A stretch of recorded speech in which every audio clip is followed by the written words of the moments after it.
Okay, it looks like my video got cut off, so we'll go ahead and return. Hello, and welcome to World Civilizations 1.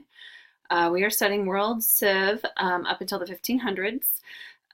Today we are on Chapter 7, and it is called New Civilizations and Empires in Western and Central Asia. It starts off with a picture of some Assyrian art. And we'll talk about that for a minute. But one thing that we want to talk about the Assyrians is their siege warfare. And I'm Jennifer, your history professor. And I wanted to teach you something. I don't know if you have the dictionary app on your phone, but it really helps you get deeper into history if you use it. So I just want to really encourage you to get it. Let me see if I can show it to you. So it's the D right here. Whoa, it's kind of hard to do. Right there. And it is a dictionary app that's free. I use it all the time. And especially when I was in grad school, I looked up words all the time and really love a good thesaurus. And it just really helps me understand words deeper. So I wanted to look up the word siege because we did find out that the Assyrians were very good at siege warfare. So what does siege mean? I mean, you know, it means war, you know the basic stuff, but when you look it up, I really feel like you get a deeper picture and meaning. Siege means the actual process of surrounding and attacking a fortified place. Okay, so they were good at that, taking down a walled city. That's a little deeper than just warfare, good at warfare. In such a way as to isolate it from help and supplies for the purpose of lessening the resistance of the defenders and thereby making capture possible. Okay, so they were great at cracking down the walls of a city and getting in, and everyone knew it. So they were a terrifying force, probably the most, and they were also a very hated group because they had such stories about them being vicious and cruel and that sort of thing. And they were supposed to be one of the best fighting forces until Alexander the Great's army. So that's quite that's quite a reputation. Now, I'm a fan of the Mongols. I think they're the biggest badasses out there. We are going to study about the Mongols, and it's fantastic and fascinating. So hold on to your hats. But right now we're talking about the Assyrians, and they were definitely good at what they did. Okay, now there's several other definitions. Okay, and then we look at thesaurus, see if there's any good words. Vex, that's always a good word.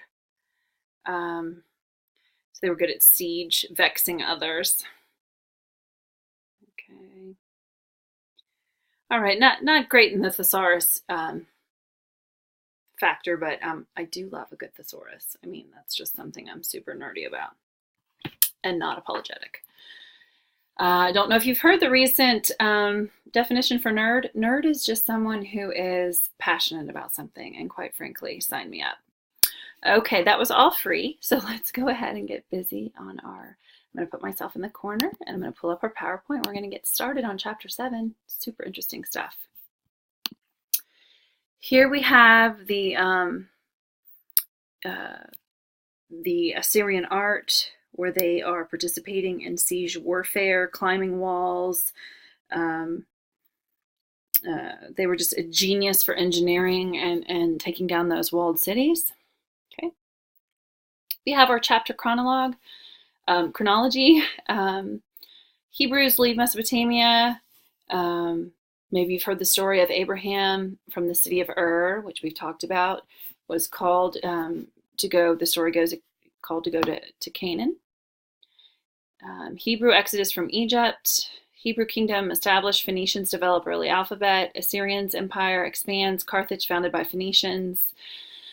Carthage is an amazing historical background city that's in northern Africa.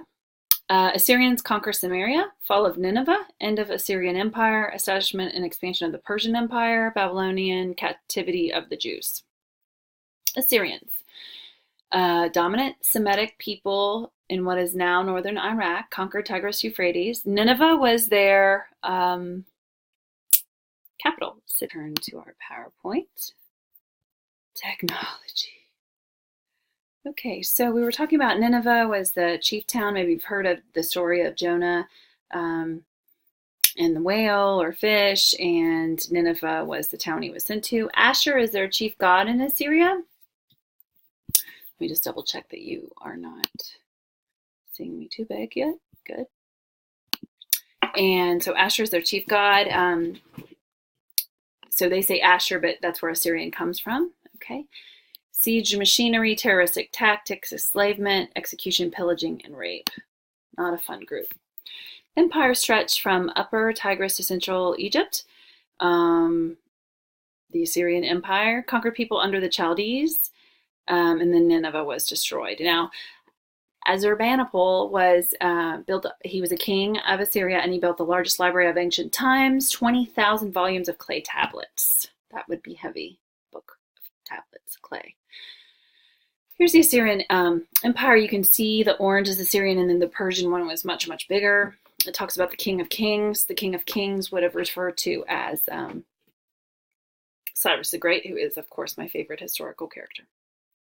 Phoenicians lived along the coastal strip, present-day Lebanon, and then they were such good sailors that they spread and migrated all around the rim of the Mediterranean, and then they did set up a city in Carthage, which we'll talk more about. Very cool historical character, Hannibal, who took an army with elephants over the Alps to pretty much kick Rome's ass. That's later, though. So Carthage and the Phoenicians are pretty cool.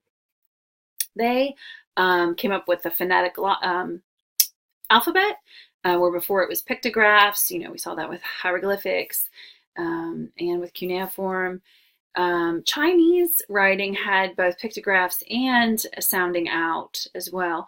But they had 22 letters or marks, and so B would say ba, C would say ka, and that is what phonetics is.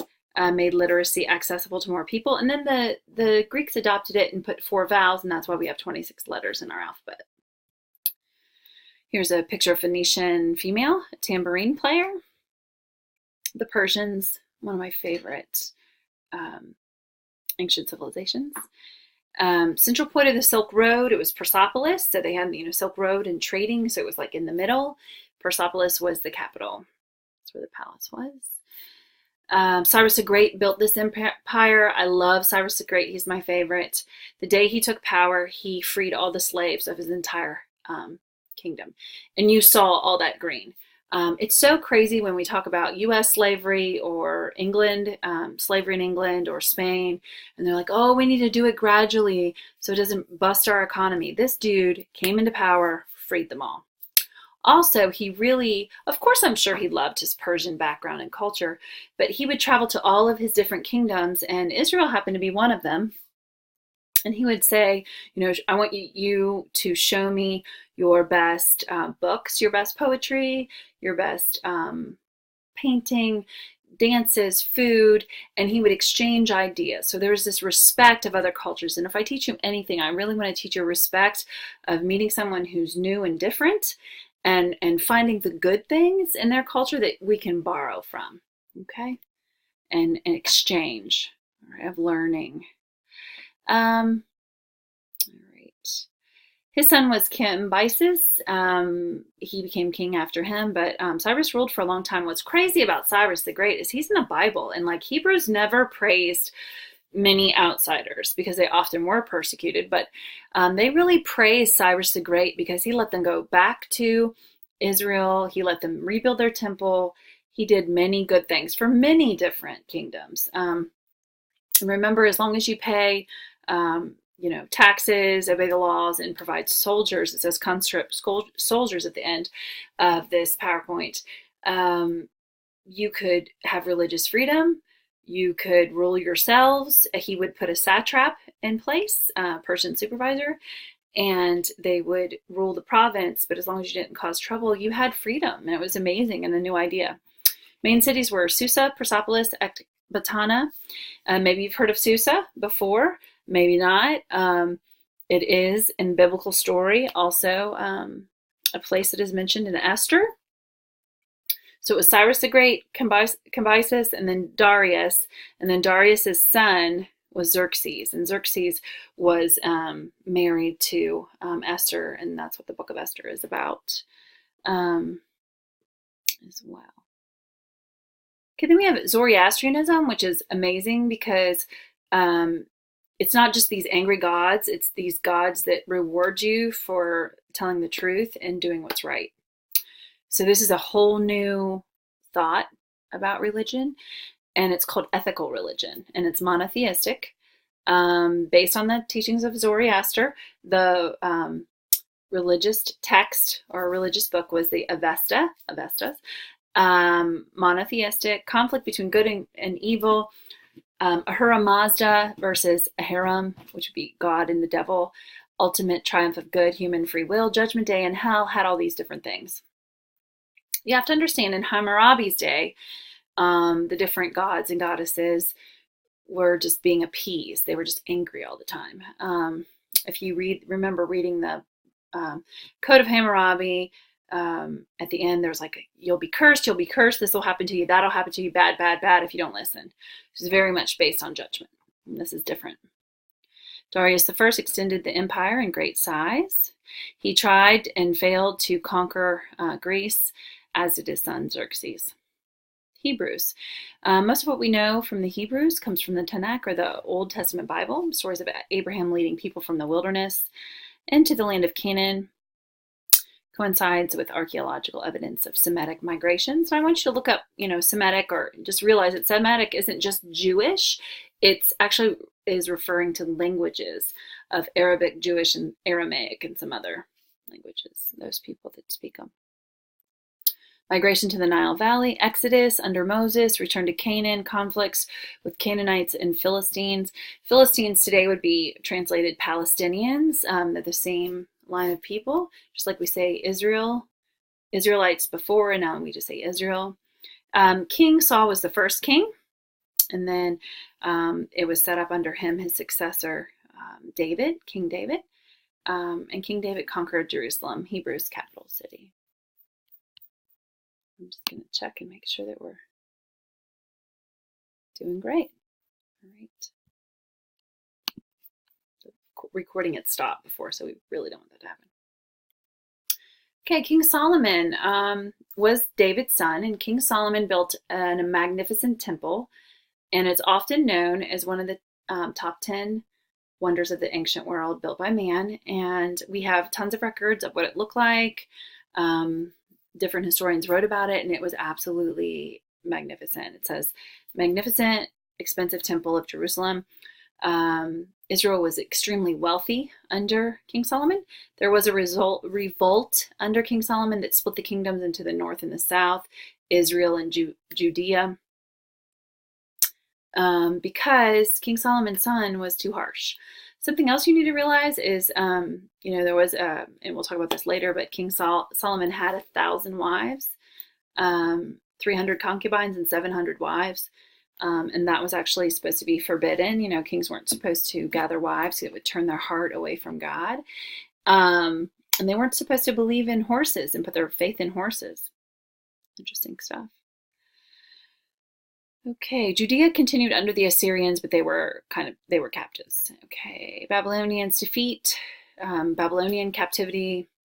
The temple was demolished. Persians took over. They were very tolerant of the Jews. Cyrus the Great let them go back and rebuild the temple. Alexander the Great conquered the area in 330 BC.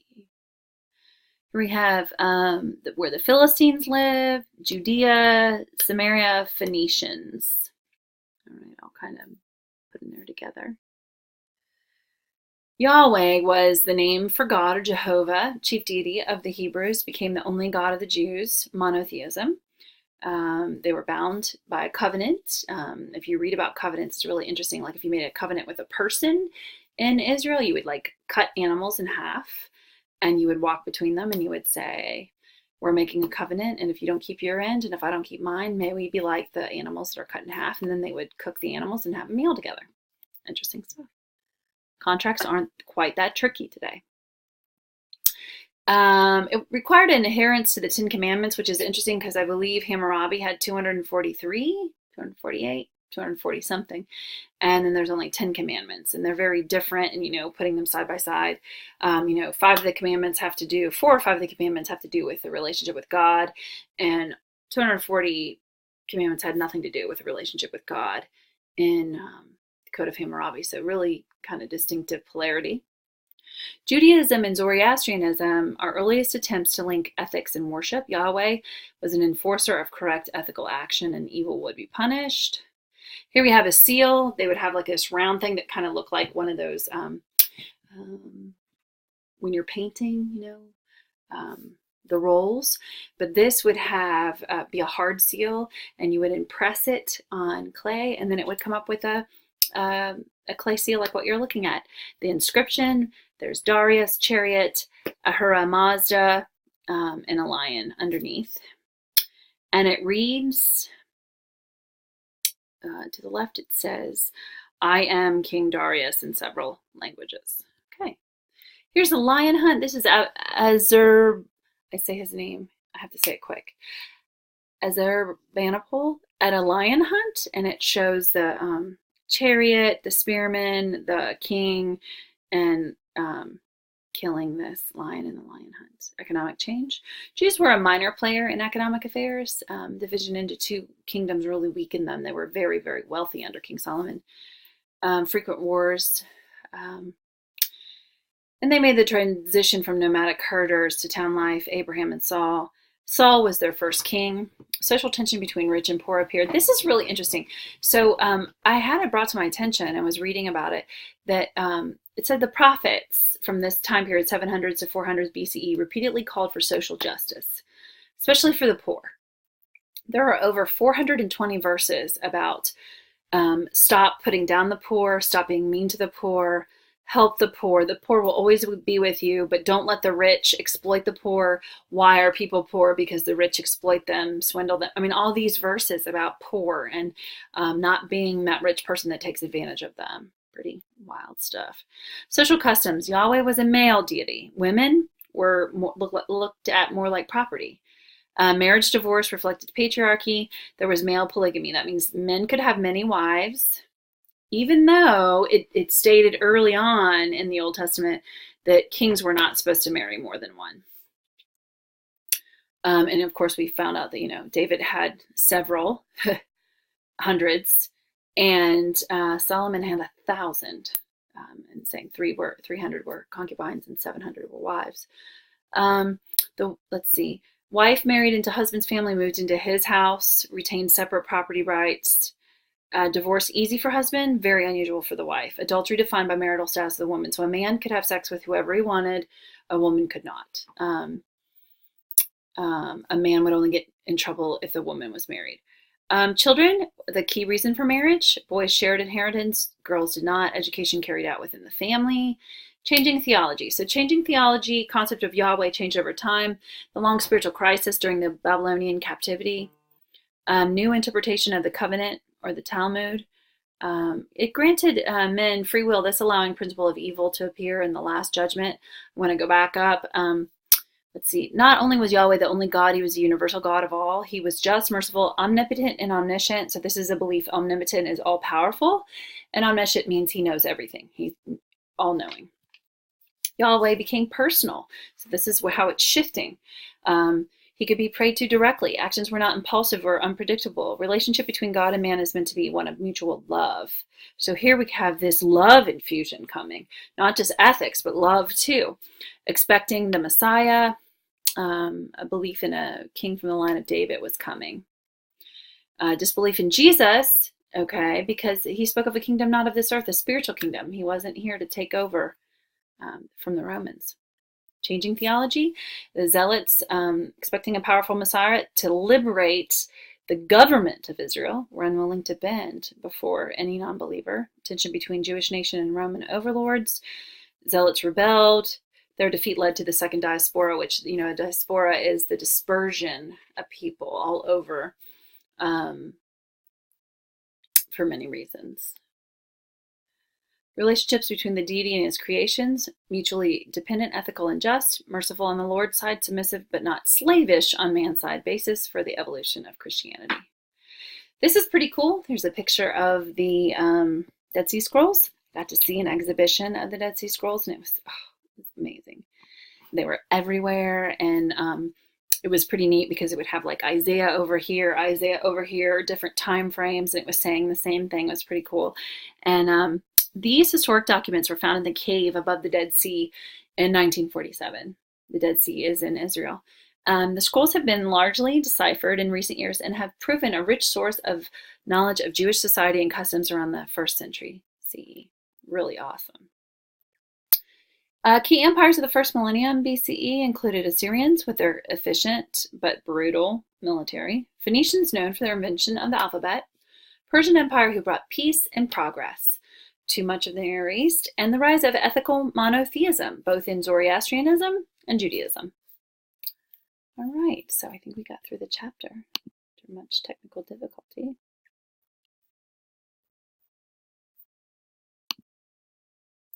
All right, I wanted to see if I wanted to add anything from the PowerPoint. Let's see. Hebrews, talked about all that. Chariots. Of course, Cyrus the Great is amazing. All right. Xerxes and Esther. I think I did talk about that. There were 12 tribes of Israel. And 2 tribes stayed in Judah, and then the 10 tribes were the north Israel that became Samaria later. We talked about what Semitic means. It's actually more related to a language. Arabic, Hebrew, and Aramaic are Semitic languages. I know now today anti-Semitic really refers to people who are racist against Jews, but that word Semitic is broader, just so that you know. The lion hunt, Yahweh, hanging guards of Babylon, and Nebuchadnezzar. I don't think I talked about that. So in the Babylonian captivity, Nebuchadnezzar is also mentioned in the Bible. And he also built one of the 7 wonders of the world, which is incredible. And so Nebuchadnezzar, the story goes that he knew Daniel and he knew Daniel and he met Nebuchadnezzar. That's how the story goes. Nebuchadnezzar built one of the 7 wonders of the world. It was the Hanging Gardens of Babylon, this huge garden that had like a bucket system that would scoop up water from the Tigris or Euphrates. I can't remember which one it was. And it would water these gardens because his wife and queen was very homesick, and her where she was from was a place that was lush and beautiful and tropical. So he built this out of love because she missed it. And so the Hanging Gardens of Babylon are pretty cool because it had like a mechanical system of watering. Okay. I think we talked a little bit about the coming Messiah and a king on earth. All right. So I think that's it. Okay. And that finishes chapter 7. Thank you very much.